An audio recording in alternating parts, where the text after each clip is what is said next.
So this is Holes in the Geofence, Privacy Vulnerabilities in Smart DNS Services. My name is Rahel Fainchtein, and I did this work with Adam J. Aviv, Micah Sherr, Stephen Ribaudo, and Armaan Khullar. To start off, let's talk about what Smart DNS is. Some sites only allow access from specific locations. As an example, as you can see, Hotstar only allows content to be accessed from India. Someone outside of India, say in the US, might get a screen like this. This is generally called geofencing since it relies on IP geolocation. So Smart DNS, or the self-proclaimed unblockers of the internet, tries to solve the problem of getting around these blocks. Many of these companies also offer VPNs alongside of Smart DNS and add claims saying their services can provide anonymity or privacy. Which is often misleading because SDNS offers no such protection, while a VPN might. So why SDNS? Clearly, as I just mentioned, SDNS isn't the only means by which someone could bypass a geofence. So the main reason is quality of service. While Tor, for example, is more secure, the latency would make it unfeasible for someone to want to stream video or audio using it.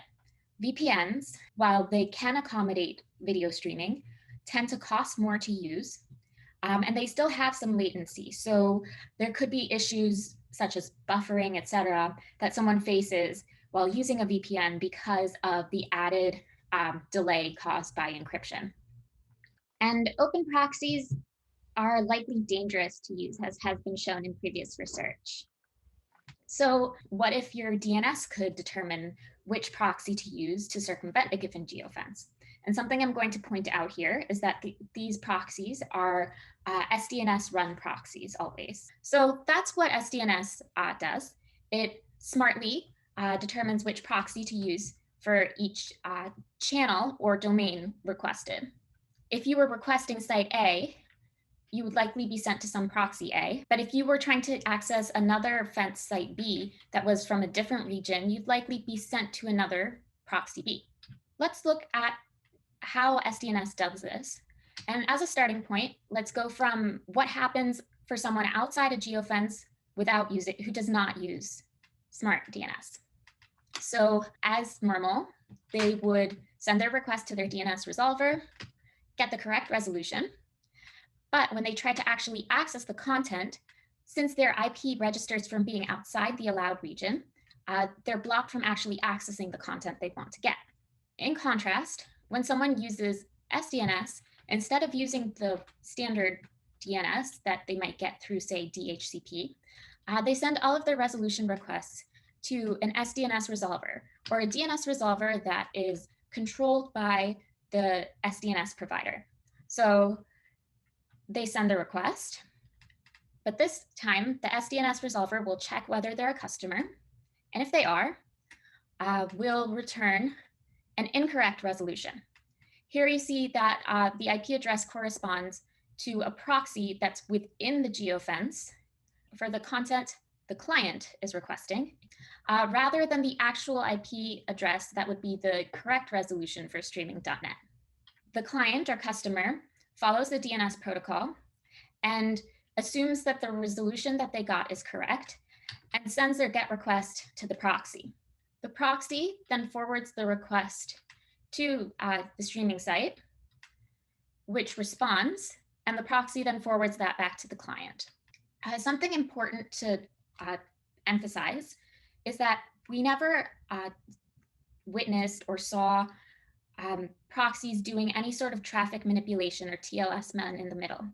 They were by and large transparent HTTP proxies that would just forward content acting as the server to the client and the client to the server. As I mentioned before, someone who uses SDNS sends all of their DNS resolution requests to an SDNS resolver. So for their internet to work, when they request a non-fence site, the SDNS resolver will actually resolve it correctly. They'll forward it to the rest of the DNS, get a response, and return the resolution. And again, the customer or client will follow the protocol and access the non-fence site directly. I mentioned that the SDNS resolver checks whether a request is coming from a customer. So by and large, SDNS uses the more standard DNS over UDP. So there's only one unauthenticated packet that's coming in. So more advanced techniques like adding cookies or having some sort of handshake won't work here. So to that effect, SDNS relies on IP allow lists for authentication. So when the client goes to request, if they are not a customer, they'd send their request. The SDNS resolver would check and find that no, their IP is not on the allow list. And they would do one of two things. They would return either the correct IP resolution, or they would send them to the login site for the service that they're attached to and ask the person to log in and fix their settings. With that in mind, let's look at how a customer would set up their system, their local computer, to use smart DNS. So we say that they often will set and then forget based off of these 2 to 3 steps that we're going to outline. So as I mentioned, SDNS providers rely on IP allow lists to discern customers from non-customers. So the first thing a customer needs to do to be able to use SDNS is, once they've created an account, to register their IP onto the allow list. Once they've done that, any request sent to an SDNS resolver will go through as belonging to a customer. Then they need to send all of their DNS resolution requests to the SDNS resolver. So for that, they need to change their DNS settings, often from the default, which would be using the DNS resolver provided by DHCP.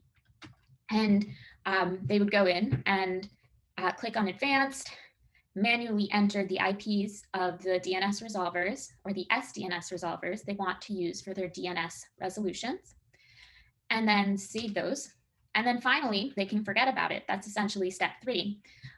Because unlike a VPN where you would have to initialize a session and log in and authenticate and then terminate your session, whenever you're connected to Wi-Fi now, you're using SDNS because all of your resolution requests are being sent to the SDNS resolver. So that brings up a few unique properties of SDNS services. The first is that they don't require any special software to run. As I mentioned before, a client or a customer who's using SDNS is simply running their side of the DNS protocol faithfully, but instead of sending their DNS resolution to a standard or more known DNS resolver, they're sending it to an SDNS resolver. And the second piece is that there's no robust support for client authentication. There's only the IP whitelist or allow lists that I mentioned before. So our contributions, to the best of our knowledge, this is the first study of SDNS in the literature. So we do some analysis of the landscape, and we've identified numerous privacy risks within these systems. So before we can go into more detail, it's important to note that there's a very specific dynamic between SDNS providers and the content providers who run the channels that they claim to support. Here, as you can read, it's an ongoing game of whack-a-mole where the content providers tend to be the whackers and the SDNS providers are the moles. Streaming content providers usually don't own the content they stream, or they don't own all of it. Oftentimes, the content belongs to artists or their unions.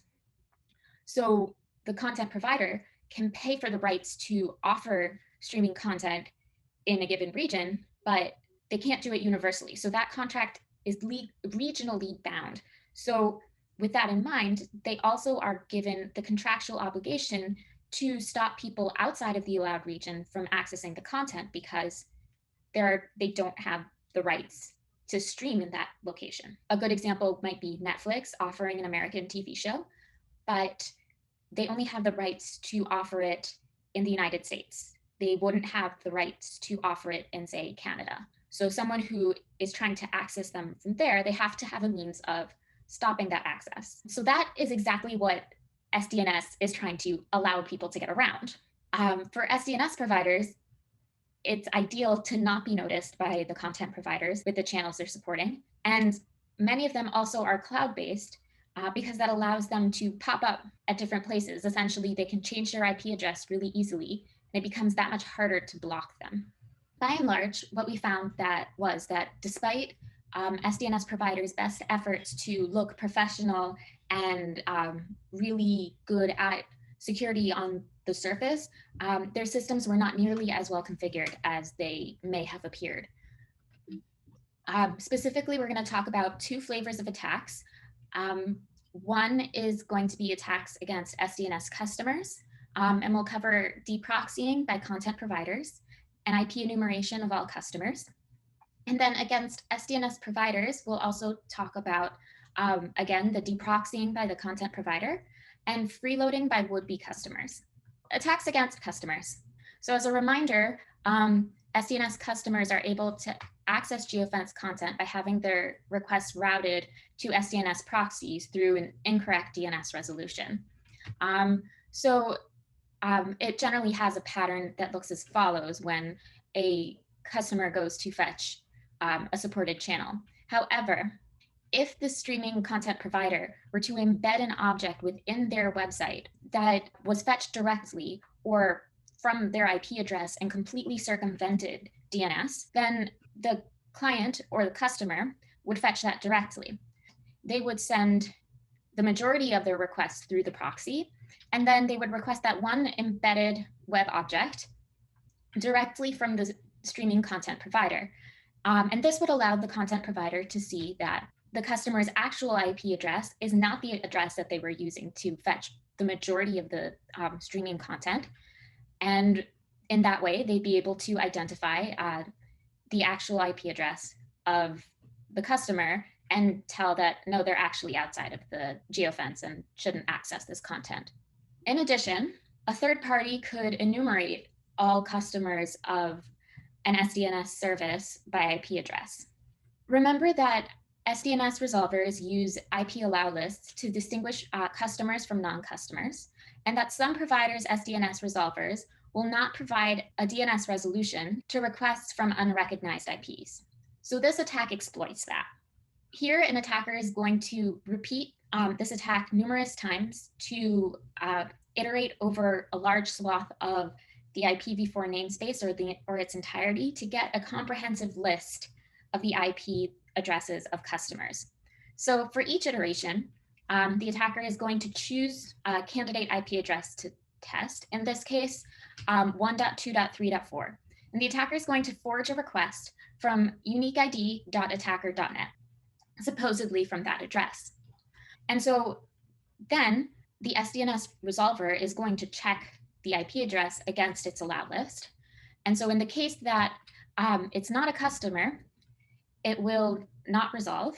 And so while the client, who would be the actual owner of, or the person actually at 1.2.3.4 might get a response saying, please log into SDNS, they're probably going to ignore it. However, if the attacker were to try and 1.2.3.44 did belong to a customer, then the SDNS resolver would have to find a resolution for this request. And so it would then forward its request to the actual DNS, which means that the request would propagate to the attacker's authoritative name server before returning to the SDNS resolver and being sent to the client and promptly discarded. What's important to keep in mind, though, is that once the request propagates to the authoritative name server, the attacker now has a record of a query for uniquestring.attacker.net, which the attacker can map back to the client IP, in this case, 1.2.3.44, and conclude, okay, that IP address belongs to a customer.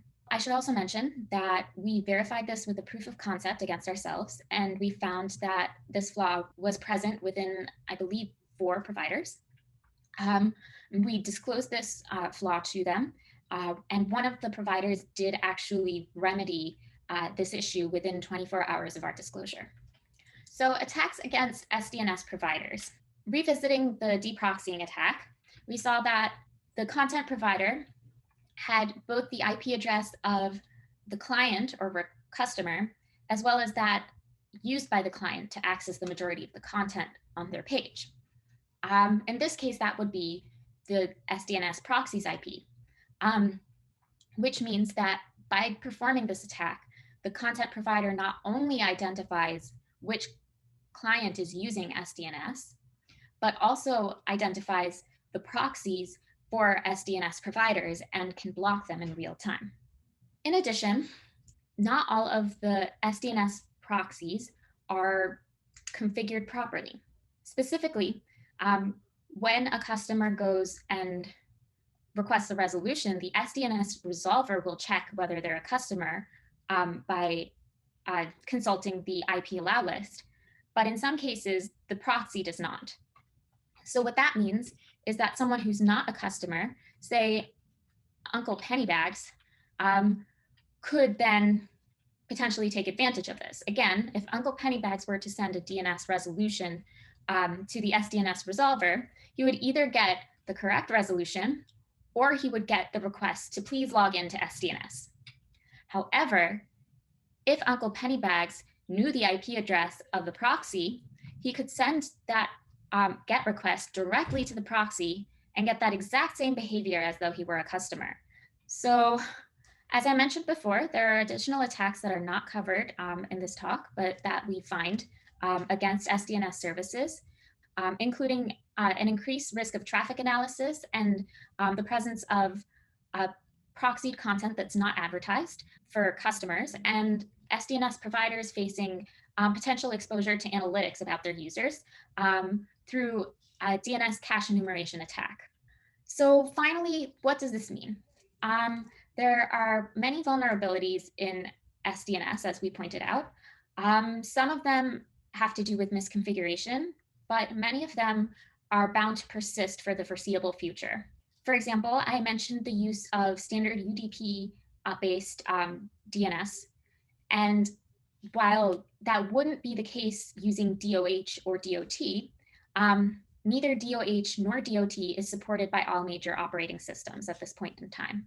So that would mean the inherent behavior of this lack of robust authentication is bound to persist for an extended period of time. In summary, SDNS offers geofence circumvention, but it does so at a high cost to privacy. So customers will face threats of IP enumeration, SDNS provider misbehavior, and then SDNS providers will face threats of real-time proxy discovery, payment circumvention, and possibly of DNS cache enumeration, as we talk about more in the paper. Thank you very much. Please let me know if you have any questions.